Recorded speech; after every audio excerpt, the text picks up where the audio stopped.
ঢাকার ধুলোমাখা অলিগলি, চায়ের দোকান আর ছাদের আলোগুলো তখনও নেভেনি। পুরো শহর যেন এক অদৃশ্য জাদু মন্ত্রে জেগে আছে। চায়ের কাপে চুমুক দিতে দিতে হাজারো তরুণের চোখ স্থির হয়ে আছে টেলিভিশনের বিশাল স্ক্রিনে। তাদের গায়ে আকাশি সাদা টোরাকাটা জার্সি, বুকে জ্বলজ্বল করছে একটি নাম, একটি সংখ্যা, মেসি 10।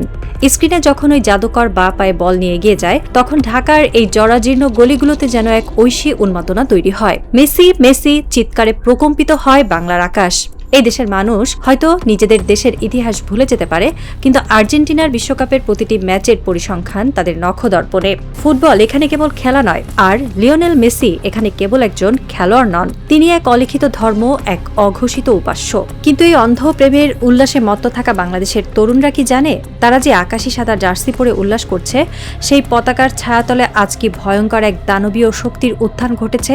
তারা কি জানে যে দেশের জয়ে তারা চোখের জল ফেলে, সেই দেশ আজ কাদের কাঁধে হাত রেখে ফিলিস্তিনিদের শিশুদের রক্ত নিয়ে হোলি খেলছে? দৃশ্যপট বদলানো যাক।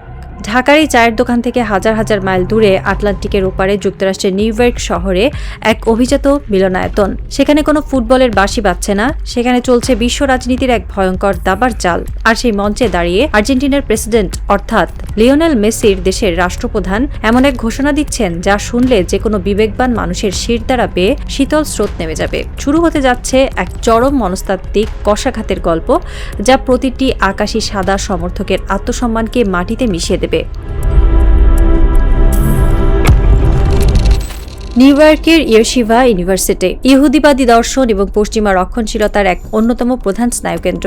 এই বিশ্ববিদ্যালয়ের আলো ঝলমলে মঞ্চে আজ যিনি দাঁড়িয়ে আছেন, তার উস্কো খুস্কো চুল আর বন্য চোখের দৃষ্টি তাকে আর 10 জন রাষ্ট্রনেতা থেকে আলাদা করে রেখেছে। তিনি হাবিয়ে মিলেই, নিজেকে অ্যানার্কো ক্যাপিটালিস্ট বা কট্টর নৈরাজ্যবাদী পুঁজিবাদী হিসেবে পরিচয় দেওয়া আর্জেন্টিনার বর্তমান প্রেসিডেন্ট। তার সামনে বসে আছেন বিশ্বের শীর্ষস্থানীয় ইহুদি নেতা, রাব্বি এবং ধনকুবেররা। হাবিয়ে মিলেই যখন মাইক্রোফোনের সামনে দাঁড়ালেন, তখন পুরো হলরুমে পিনপতন নীরবতা। তিনি গলা খাকারি দিয়ে যা বললেন তা আন্তর্জাতিক রাজনৈতিক অঙ্গনে এক বিশাল বোমার মতো ফাটল।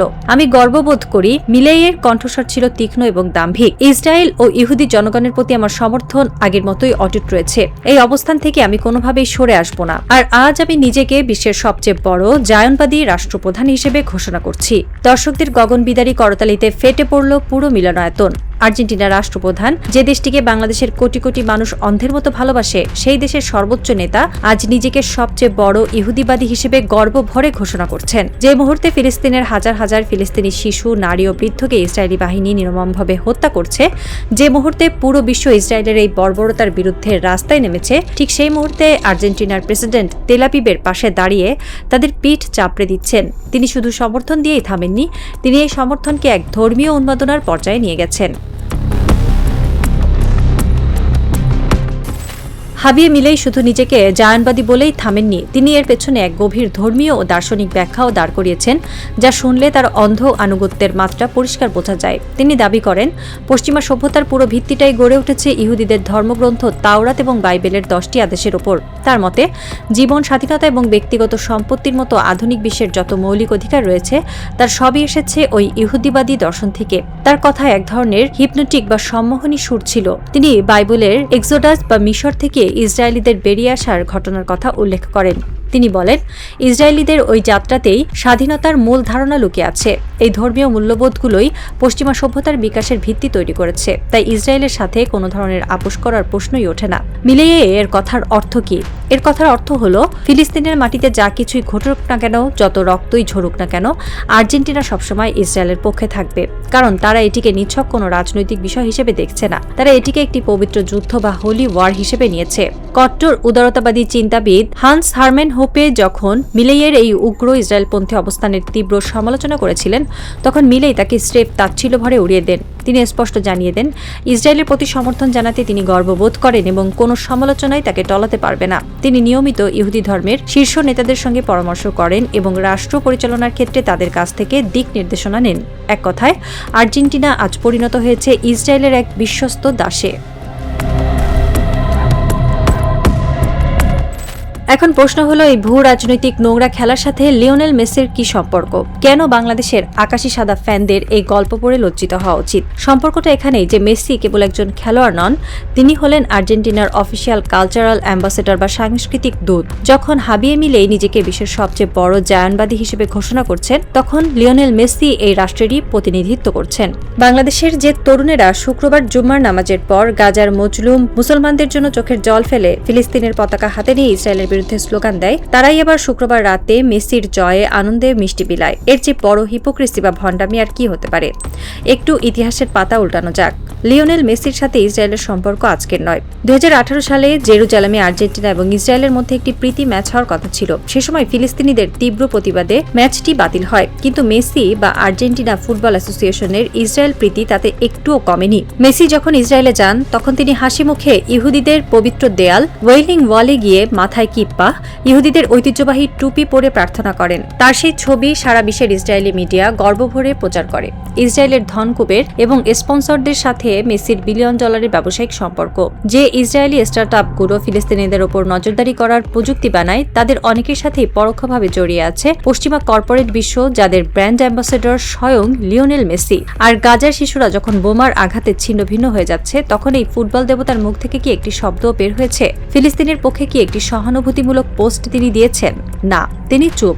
কারণ তিনি জানেন তার দেশের প্রেসিডেন্ট হাবিয়ে মিলেই ইসরায়েলের সবচেয়ে বড় বন্ধু। তিনি জানেন তিনি নীরব থেকে মূলত ইসরায়েলের এই বর্বরতাকেই সমর্থন দিয়ে যাচ্ছেন। আর আমরা বাংলাদেশের বোকা ফ্যানরা সেই নীরব বিশ্বাসঘাতকের ছবি বুকে ধারণ করে রাস্তায় ঘুরে বেড়াচ্ছি।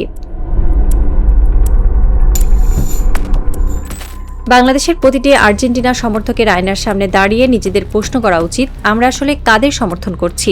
আপনি যখন বাজার থেকে 1000 টাকা দিয়ে একটি আর্জেন্টিনার অফিসিয়াল জার্সি কিনেন, আপনি যখন তাদের স্পন্সর করা পণ্যগুলো কেনেন, তখন সেই অর্থের একটি অংশ আর্জেন্টিনার অর্থনীতিতে যুক্ত হয়। আর সেই অর্থনীতি আজ পরিচালিত হচ্ছে এমন এক প্রেসিডেন্টের দ্বারা, যিনি নিজেকে গর্ব ভরে সবচেয়ে বড় ইহুদিবাদী বলে দাবি করেন। ভাবতে পারেন, আপনি এমন একটি দেশের পতাকা আপনার বাড়ির ছাদে ওড়াচ্ছেন, যে দেশ প্রকাশ্যে ঘোষণা দিয়ে ইসরায়েলের পক্ষে দাঁড়িয়েছে, যে ইসরায়েল প্রতিদিন আপনার ফিলিস্তিনি ভাই বোনদের রক্ত পান করছে। আপনি সেই ইসরায়েলের সবচেয়ে ঘনিষ্ঠ মিত্র দেশের জাতীয় দলের জয়ে উল্লাস করছেন। আমাদের আবেগ কতটা অন্ধ হলে আমরা এই সহজ সমীকরণটা বুঝতে পারি না। আমরা বলি খেলাকে রাজনীতির সাথে মেশাবেন না, কিন্তু মিলেই কি খেলাকে রাজনীতির বাইরে রেখেছেন? তিনি তো আর্জেন্টিনার রাষ্ট্রপ্রধান হিসেবেই এই ঘোষণা দিয়েছেন। যখন পুরো আর্জেন্টিনা ইসরায়েলের পাশে দাঁড়িয়েছে, তখন আপনি কিভাবে আকাশি সাদা জার্সিকে শুধু খেলা বলে চালিয়ে দেবেন? এই দ্বিচারিতা, এই মেরুদণ্ডহীনতা আমাদের পুরো জাতিকে বিশ্বের সামনে এক হাস্যকর বস্তুতে পরিণত করেছে। ফিলিস্তিনিরা যখন দেখে যে বাংলাদেশের মানুষ তাদের জন্য কাঁদছে, আবার পরক্ষণে ইসরায়েলের সবচেয়ে বড় মিত্র দেশ আর্জেন্টিনার জয়ে রাস্তায় নেমে নাচানাচি করছে, তখন তারা আমাদের এই সস্তা আবেগ নিয়ে কি ভাবে? মেসি হয়তো অনেক বড় ফুটবলার, তার বা পায়ের জাদু হয়তো মোহনীয়, কিন্তু একজন মানুষের একটি দেশের নীতি ও মানবতার বিরুদ্ধে যখন দাঁড়ায়, তখন সেই জাদুকে বর্জন করার মতো সাহস কি আমাদের নেই? নাকি আমাদের বিবেক ওই ফুটবলার জার্সির কাছে চিরকালের জন্য বন্ধক রাখা হয়ে গেছে? আজ যদি আপনি একজন সত্যনিষ্ঠ মানুষ হন, তবে আপনার বুকে ওই আকাশি সাদা জার্সিটা একটা জ্বলন্ত কয়লার মতো বিঁধতে বাধ্য। ভাবুন সেই দৃশ্যটার কথা। ফিলিস্তিনের কোনো এক ধূলিসাৎ হওয়া হাসপাতালের নিচে চাপা পড়ে আছে একটি 5 বছরের শিশু। তার শরীরে রক্ত, চোখে আতঙ্ক, তার মাথার উপর দিয়ে উড়ে যাচ্ছে ইসরায়েলি ড্রোন। আর ঠিক সেই মুহূর্তে আটলান্টিকের ওপারে আর্জেন্টিনার প্রেসিডেন্ট হাবিয়ে মিলেই ইহুদি রাব্বিদের সাথে শ্যাম্পেইনের গ্লাস হাতে নিয়ে ইসরায়েলের বিজয় কামনা করছেন। আর সেই একই সময়ে আপনি ঢাকার রাস্তায় দাঁড়িয়ে আর্জেন্টিনার জয়ে আতশবাজি ফোটাচ্ছেন। এই দৃশ্যপট কি আপনার বিবেককে একটু দংশন করে না? আপনার কি একবারও মনে হয় না যে আপনি আসলে ওই ফিলিস্তিনি শিশুটির হত্যাকারীদেরই পরোক্ষভাবে উদযাপন করছেন? আর্জেন্টিনার প্রেসিডেন্ট যখন বলছেন পাশ্চাত্য সভ্যতার ভিত্তি হলো ইহুদি আদেশ, তখন তিনি মূলত ফিলিস্তিনিদের অস্তিত্বকেই অস্বীকার করছেন। তিনি স্বীকার করে নিচ্ছেন যে ইসরায়েলের যে কোনো কর্মকাণ্ড, তা যত বর্বরই হোক না কেন, তা বৈধ। আর লিওনেল মেসি সেই দেশের জাতীয় দলের অধিনায়ক হিসেবে এই নগ্ন রাজনীতির এক অবিচ্ছেদ্য অংশে পরিণত হয়েছেন। বাংলাদেশের ফ্যানরা মেসিকে ঈশ্বর বানিয়েছে, আর সেই ঈশ্বর আজ এমন এক বেদিতে দাঁড়িয়ে আছেন যার প্রতিটি ইটে লেগে আছে ফিলিস্তিনিদের রক্ত। এই সত্যটা হজম করা হয়তো কঠিন, কিন্তু এটাই চরম বাস্তবতা। রাত এখন ভোর হওয়ার পথে। ঢাকার সেই চায়ের দোকানের টিভিটা এখনো চলছে, কিন্তু এবার আর সেখানে ফুটবলের কোনো ম্যাচ দেখানো হচ্ছে না। আন্তর্জাতিক সংবাদের চ্যানেলে দেখাচ্ছে নিউ ইয়র্কের সেই ইয়েশিভা ইউনিভার্সিটির দৃশ্য।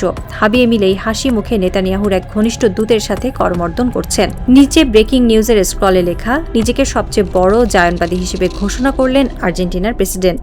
চায়ের দোকানে বসে থাকা এক তরুণ, যার গায়ে 10 নম্বর জার্সি, সে হঠাৎ করেই যেন জমে গেল। তার হাতের চায়ের কাপটা কাঁপছে। টিভিতে দৃশ্যপট বদলে গেল। এবার দেখানো হচ্ছে গাজার একটি বিধ্বস্ত স্কুল, লাশের শাড়ি, রক্ত। তরুণটি তার নিজের বুকের দিকে তাকালো। আকাশি সাদা জার্সির ওপর লেখা মেসি। তারপর হঠাৎ মনে হলো এই জার্সিটার রং আর আকাশি সাদা নেই, এটা যেন লাল হয়ে গেছে। ফিলিস্তিনের শিশুদের রক্তে ভিজে জবজবে হয়ে গেছে তার এই প্রিয় জার্সিটি। সে বুঝতে পারল, সে এতকাল যাকে ভালোবেসেছে সে আসলে এমন এক রাষ্ট্রের প্রতিনিধি যারা এই গণহত্যার সবচেয়ে বড় সমর্থক। সে ধীরে ধীরে উঠে দাঁড়ালো। তার গায়ে যেন কেউ গরম সীসা ঢেলে দিয়েছে। সে তার গায়ের জার্সিটা খুলল, ধুলামাখা রাস্তায় ছুঁড়ে ফেলল সেই পরম আরাধ্য বস্তুটিকে। বিশ্ব রাজনীতির দাবার বোর্ডে আজ আর কোনো কিছুই আলাদা নয়। খেলা, রাজনীতি, ধর্ম, রক্ত সবকিছু আজ মিলেমিশে একাকার হয়ে গেছে। পরাশক্তিগুলো যখন তাদের নগ্ন রূপ নিয়ে বেরিয়ে আসে, তখন এই সস্তা আবেগগুলোর কোনো মূল্য থাকে না। আর্জেন্টিনার প্রেসিডেন্ট তার চাল দিয়ে দিয়েছেন। তিনি ইসরায়েলের পাশে দাঁড়িয়ে এক নতুন ভূ রাজনৈতিক স্নায়ুযুদ্ধের ডাক দিয়েছেন। আর লিওনেল মেসি তার নীরবতার মাধ্যমে সেই ডাকে সায় দিয়েছেন। এখন বাংলাদেশের ফ্যানদের সিদ্ধান্ত নেওয়ার পালা। তারা কি নিজেদের আত্মসম্মান, বিবেক এবং ফিলিস্তিনি ভাইদের রক্তের সাথে বেইমানি করে এই আকাশি সাদা পতাকাকেই আঁকড়ে ধরে থাকবে, নাকি এই লজ্জার চাদর ছুঁড়ে ফেলে দিয়ে মানবতার পক্ষে দাঁড়াবে?